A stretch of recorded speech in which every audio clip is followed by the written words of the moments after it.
ഏതായാലും അന്നത്തേനേക്കാൾ ഒരു സജീവമായ മുഖം ഇന്നുണ്ട് എന്ന് തീർച്ചയായും പറഞ്ഞൂടെ. ഞാനിപ്പോൾ ഉദ്ദേശിക്കുന്നത് ഇപ്പോൾ തുഞ്ചൻ പറമ്പ്, ഇത് അവിടുത്തെ പദ്ധതികളൊക്കെ ഇന്ന് ശരിക്കും ആ ഒരു സ്വപ്നം ഇങ്ങനെ യാഥാർത്ഥ്യമായിക്കൊണ്ടിരിക്കുകയാണ്. ഏതാണ്ട് യാഥാർത്ഥ്യമായി എന്ന് തന്നെ പറയാവുന്ന ഒരു അവസ്ഥയിലാണ്. യഥാർത്ഥത്തിൽ വാസുവേട്ടൻ ഈ തുഞ്ചൻ പറമ്പുമായിട്ട് ബന്ധപ്പെടുമ്പോഴേ ഇത് ഇത്രയും വലിയ ഒരു സംഗതിയായി മാറുമെന്ന് വിചാരിച്ചിരുന്നോ? അല്ല, അതിൻ്റെ ലക്ഷ്യം അത് തന്നെയായിരുന്നു. അന്ന് ആദ്യകാലത്ത് ഇതിന് ഈ തുഞ്ചൻ പറമ്പ് ഒരു സ്മാരകമാക്കണം, അത് സ്മാരകമായിട്ട് നിലനിർത്തണം എന്നാഗ്രഹിച്ചിട്ട് വളരെയധികം അതിനുവേണ്ടി പ്രവർത്തിച്ച ആളാണ് എൻ്റെ പഴയ പത്രാധിപരായിരുന്ന കെ പി കേശവൻ. അദ്ദേഹത്തിൻ്റെ ഉത്സാഹത്തിലാണ് ആ സ്ഥലം ഗവൺമെൻറ് വിലയ്ക്ക് വാങ്ങിയതൊക്കെ. അപ്പോൾ ആ കാലത്തെ കമ്മിറ്റിയിലും ഞാനുണ്ടായിരുന്നു.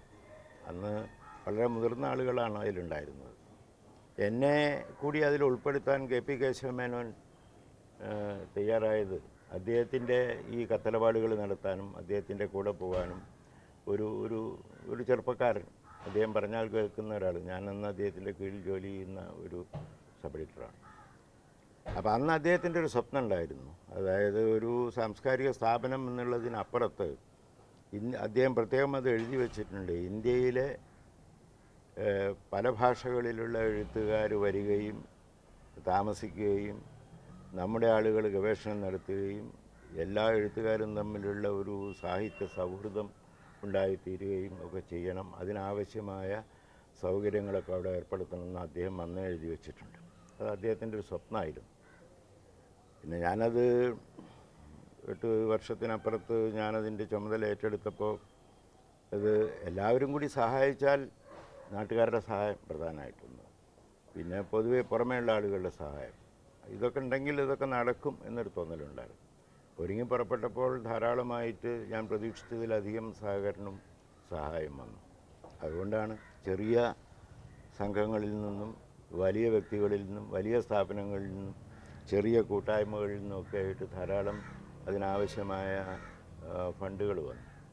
അപ്പം മിക്കവാറും നമ്മൾ ആ മനസ്സിൽ സങ്കല്പിച്ച അദ്ദേഹം വന്ന് സ്വപ്നം കണ്ട കാര്യങ്ങളൊക്കെ ഒരുവിധം ലിറ്റററി മ്യൂസിയം ഒഴികെ അതും പണി നടന്നുകൊണ്ടിരിക്കുന്നു, എല്ലാം പൂർത്തിയായി എന്ന് പറയും. പൊതുവേ ഈ തുഞ്ചൻ പറമ്പിൻ്റെ പ്രവർത്തനങ്ങളുമായിട്ട് രംഗത്തിറങ്ങിയപ്പോൾ നമ്മൾ തീരെ പ്രതീക്ഷിക്കാത്ത ഏതെങ്കിലും സോഴ്സുകളിൽ നിന്ന് സഹായം ഉണ്ടായതായിട്ടും പ്രതീക്ഷിച്ച സോഴ്സുകളിൽ നിന്ന് ഇല്ലാതിരിക്കുകയും ചെയ്യുക, അങ്ങനത്തെ വല്ല അനുഭവം ഉണ്ടായിട്ടുണ്ടോ? നമ്മുടെ എഴുത്തുകാരുടെ എല്ലാവരുടെയും കൂടിയിട്ട് ഒരു സംഭാവനയായിട്ട് അന്ന് ഡി സി ജീവിച്ചിരിക്കുന്ന കാലമാണ്.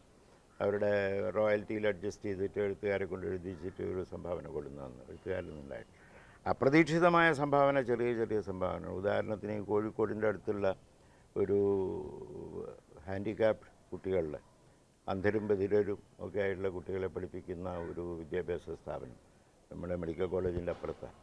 ആ കുട്ടികളുടെ ഒരു ചെറിയ കലാപരിപാടിയുണ്ട്, അത് അവതരിപ്പിച്ചാൽ കൊള്ളാം എന്ന് പറഞ്ഞിട്ട് പി കെ ഗോപി വന്ന് പറഞ്ഞു.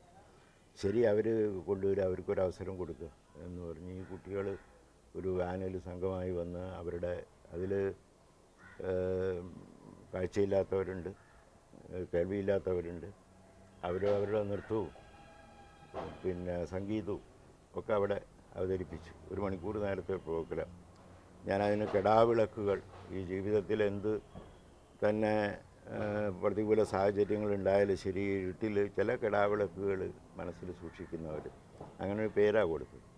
ഞാൻ തീരെ പ്രതീക്ഷിക്കാത്ത നിലയിൽ ഈ കുട്ടികളെന്ന് പരിപാടി കഴിഞ്ഞ് പോകുന്നതിന് മുമ്പായിട്ട് അവർക്ക് ഇവിടെ ഒരു അവസരം വരുന്നു എന്നറിഞ്ഞ മുതൽക്ക് അവർ കുറച്ച് പണം ശേഖരിക്കാൻ തുടങ്ങി. അവിടെ സ്റ്റേജിൽ വെച്ചിട്ട് എനിക്ക് പണം തന്നു.